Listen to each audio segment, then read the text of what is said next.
नमस्कार मित्रांनो, आज आपण मनी अकॅडमी फॅमिली मेंबर म्हणजे जे मनी अकॅडमीचा कोर्स केलेला आहे आणि त्यांना त्यांच्या आयुष्यात काहीतरी त्याचे बेनिफिट झालेले आहेत अशा व्यक्तींना आपण या इंटरव्ह्यूमध्ये बोलवतो आणि ज्यांच्याकडून जाणून घेतो की त्यांच्या आयुष्यात काय प्रॉब्लेम होते, मनी अकॅडमीचं जे काही एज्युकेशन आहे त्यांनी घेतल्यानंतर त्यांच्या आयुष्यात त्याचे काय बेनिफिट झालेले आहेत, आजचं त्यांचं भविष्य त्यांना कसं वाटतं किंवा ते आत्ता करंट स्थितीला फायनान्शियली काय परिस्थिती आहे हे आपण जाणून घेण्याचा या प्रोग्राममध्ये प्रयत्न करतो. तर आपले फॅमिली मेंबर मनी अकॅडमी फॅमिलीमध्ये हर्षल नलवडे आजच्या तारखेला आपल्याबरोबर आहेत. तर हर्षल, तुझं सहर्ष स्वागत या कार्यक्रमामध्ये. नमस्कार. तुझ्याबद्दल थोडक्यात माहिती सांग. माझं नाव हर्षल नलवडे. मी दिशा कॅम्पचा फाउंडर आहे. त्याचबरोबर empower smart learning private limited या कंपनीचा पार्टनर आहे, डायरेक्टर आहे. आणि या माध्यमातून विद्यार्थ्यांना घडवण्याचं, विद्यार्थ्यांसाठी वेगवेगळे courses, skill education, goal setting, personality development आणि त्या विद्यार्थ्यांच्या आयुष्यामध्ये एक सकारात्मक बदल घडवण्यासाठी कार्यरत आहे. ओके हर्षल, आर्थिकदृष्ट्या मनी अकॅडमी किंवा आर्थिक साक्षरता घेण्यापूर्वी तुझी आर्थिक परिस्थिती काय होती किंवा काय तू करत होता तुझ्या कमवलेल्या पैशांबरोबर? खरं तर पैसे आयुष्यामध्ये खूप लहान वयापासूनच मिळवू लागलो. 17 वय असल्यापासूनच. आणि मग पैसा कमी वयात हातात आला की मग चांगला आयफोन दिसतो, चांगले गॅजेट्स दिसतात, मग खूप काय मग महागडे वॉचेस दिसतात, अशा सगळ्या गोष्टी दिसतात. पण तो पैसा जर मनी अकॅडमी माझ्या आयुष्यामध्ये नसती तर जो काही पैसा मी विनाकारण घालवत होतो, जे काही गोष्टी विनाकारण माझ्याकडून लूज होत होत्या, ते मनी अकॅडमी माझ्या आयुष्यात किंवा मनी अकॅडमीचं एज्युकेशन माझ्या लाईफमध्ये. नाही, पण ते पहिल्या काळात जे काही पैसे कमवले तसं केलं काय? तू गॅजेट घेतले, पार्ट्या केल्या, अजून काय काय केलं ते सांग ना जरा. आयफोन घेतला, मग बुलेट घेतली, पैसे कमवून पहिलं तू काय केलं? पहिला तर मी पैसा कमवला आणि कमवलेल्या पैशातून कमवलेल्या पैशातून ठीक आहे, जरा अक्कल आली होती, पैसा जरा जास्तच कष्टाचा होता, सिक्युरिटी गार्डचं काम करून मिळवलेला पैसा होता, त्यामुळे सेकंड हँड आयफोन घेतला होता. त्यानंतर दुसरी गोष्ट म्हणजे किती वर्षी घेतला होता हा आयफोन? 17व्या वर्षी. 17व्या वर्षी स्वतः कमवून आयफोन घेतला होता. फंटास्टिक. जवळपास 20-1 हजार रुपयाचा फोन, त्यावेळी म्हणजे पगार आपल्याला 7-8 हजार आणि फोन 20-1 हजार रुपयाचा फोन घेतला होता. त्यानंतर लगेच बुलेट घेतली होती. म्हणजे परत पुण्याला आणि पैसे जास्त मिळवायला लागलो, तसंच बुलेट घेतली. आणि मग मित्रांना पैसे दे, चैनी कर, फिरायला जा, या तर गोष्टी चालूच होत्या. पैसे काही शिल्लक राहत नव्हते. नाही ना, म्हणते आता पगार आपल्याला एकतर 10-12 हजार पगार होता. बरं, ते एवढ्या पैशातून एवढं सगळे हप्ते अमुक तमुक वाढवून ठेवलं होतं. शिल्लक काय राहायचं? उलट इकडून तिकडून मागायला लागायचे. 1-2 हजार रुपये उसने दे रे, रूमचं भाडं भरायचं आहे, 1 हजार रुपये दे रे, मेसचा डबा. म्हणजे हे सगळं मिसमॅनेजमेंट होतं आणि ते चाललेलं होतं. हो. आता मनी अकॅडमी कसं काय आला तू? डॉक्टर विष्णू माने याचं रिझन आहे. डॉक्टर विष्णू माने जाणीव काही नव्हती, चाललंय ते चाललंय, बरोबर चाललंय, फायनान्शियल बरोबर असंच होतं. आणि मग त्यांनी केलं, गरज वाटत नव्हती आर्थिक काय आर्थिक साक्षरता म्हणजे काय हे माहित नव्हतं. शब्द साक्षरता हा शब्द माहित होता. आकाश गोंदावलेंची ओळख झाल्यावर आर्थिक साक्षरता हा शब्द कळाला.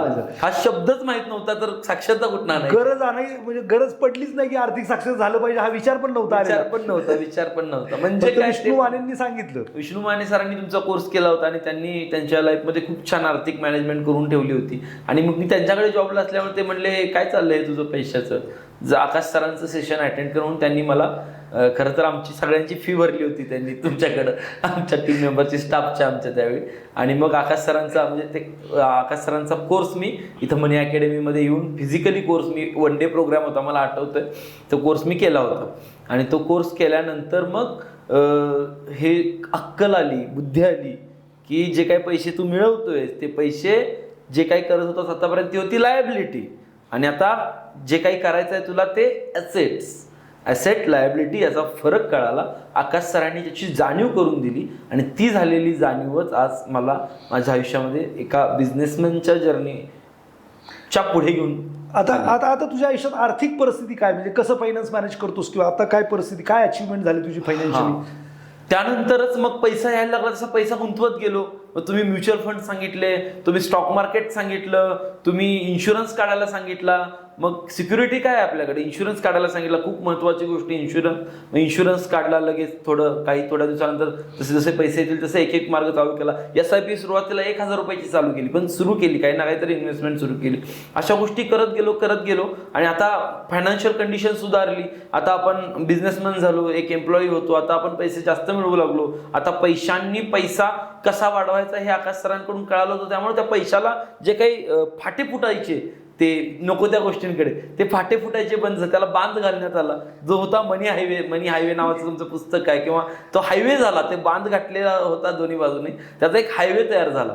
आणि मग ते येणारे पैसे जे काय आता माझे प्रॉफिट असतं, बिझनेसचं प्रॉफिट, तर महिन्यातले मी म्हणजे तसं प्रॉफिट म्हणलं तर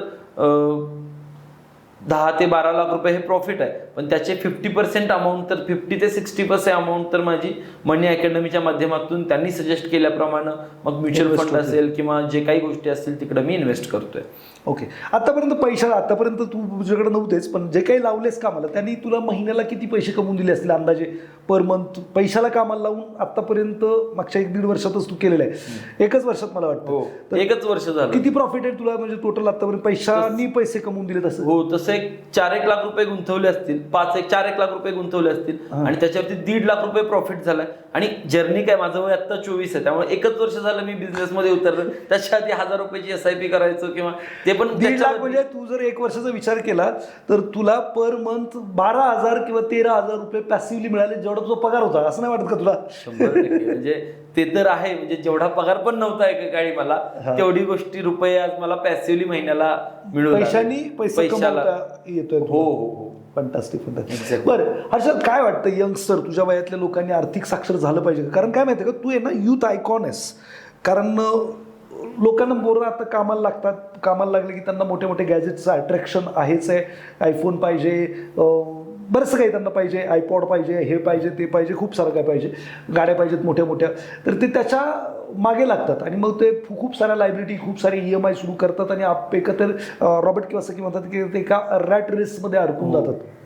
तर त्या मुलांना काय संदेश देशील की कधी आर्थिक साक्षर झालं पाहिजे किंवा कधी हे फायनान्शियल निर्णय घेतले पाहिजेत?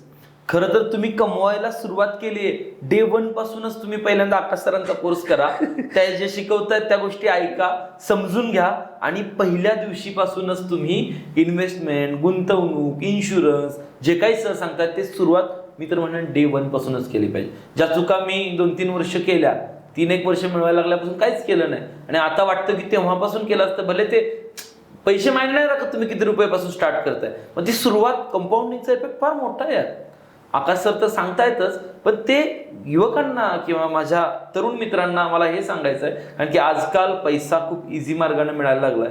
जसं की मुलं ते यूट्यूबमधून मिळवत आहेत किंवा अजून कशातून मिळवतात, पण मुलांना जगाला दाखवायचं ते मलाही होतं. आता आकाश सरांच्या संपर्कात आल्यामुळं, त्यांच्या माध्यमातून शिकल्यामुळं आता ते कमी झालंय.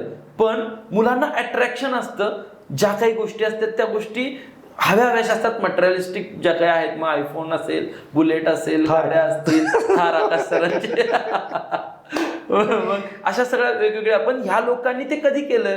ही लोक ज्यावेळी फायनान्शियली फ्री झाली त्यावेळी ते केलं. आणि खरं तर इनिशियल स्टेजला जाऊ दे ना, थोडासा स्ट्रगल, किती 5 वर्ष मी तर म्हणेल मिळवायला लागलोय आपण. 18व्या वर्षी, 19व्या वर्षी आता मिळवण्याचा रेट पण मागं आलाय सर. तुम्ही पाहाल मुलं 18-19 वर्षापासून मिळवायला लागले. आणि जी मुलं तुमचा कोर्स करतील ती मुलं 100% ह्या गोष्टी अवॉइड करतील आणि ती मुलं 25-26व्या वर्षी फायनान्शियली फ्री होतील. माझं टार्गेट आहे. माझं आता वय 24 आहे ना, तुम्ही म्हणला होता मी वयाच्या 27व्या वर्षी फायनान्शियली फ्री झालोय. सर 1 वर्ष आधी 26व्या वर्षी, अजून पुढचे 3 वर्ष आहेत माझ्याकडे. 100% म्हणजे 26 माझं पूर्ण होतंय. तिथपर्यंत मी फायनान्शियल फ्री व्हायचं मी चॅलेंज घेतलंय स्वतःला. आणि सगळ्या युवकांना सल्ला आहे की तुम्ही असं चॅलेंज घ्या.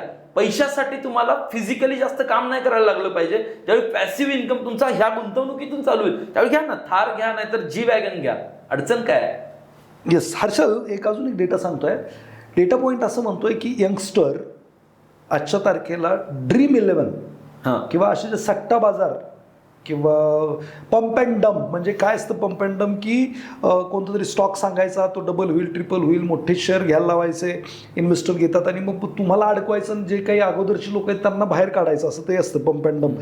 पंप करायचं शेअर प्राईस आणि परत त्याला डंप करायचं आणि परत तुम्ही अडकून बसता, तुमचे पैसे बुडतात.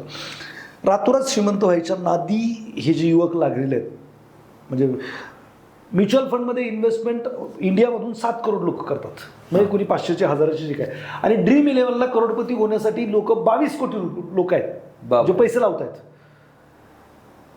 हा फार मोठा डेंजर आकडा आहे. याच्यामध्ये यंगस्टर आहे ते, हो, एवढं डेंजर आहे, ज्यांना रातोरात श्रीमंत व्हायचं आहे.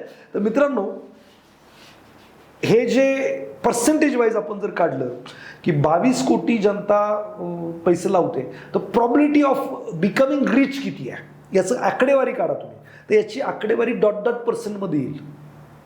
जिथं जर तुम्ही इन्व्हेस्टिंग केली तर याची प्रॉबिलिटी ऑफ बिकमिंग रिच ही 99.99% येते लॉंग टर्ममध्ये. हो, मग तुम्ही हर्षल सारखं 99.99% financial freedom at the age of 26 जायचं आहे का लाईफ टाईम ते ड्रीम 11 किंवा अजून काहीतरी पंप अँड डंपच्या स्कीममध्ये पैसे लावून स्वतःचे मेहनतीचे पैसे वायाला घालवायचे याचा तुम्ही नक्की विचार करा. तू याच्यावरती काय? मला ह्याच्यावरती सांगायचंय, माझ्याकडे एक केस आली होती. मी क्लिनिकल हिप्नोथेरपिस्ट आहे. मुलांना सायकोलॉजिकल प्रॉब्लेम असतात तर त्यांना काउन्सिलिंग करतो आणि हिप्नोथेरपीच्या माध्यमातून त्यांच्या मानसिकतेला एक पाठबळ देतो, त्यांना एक आत्मविश्वास देतो.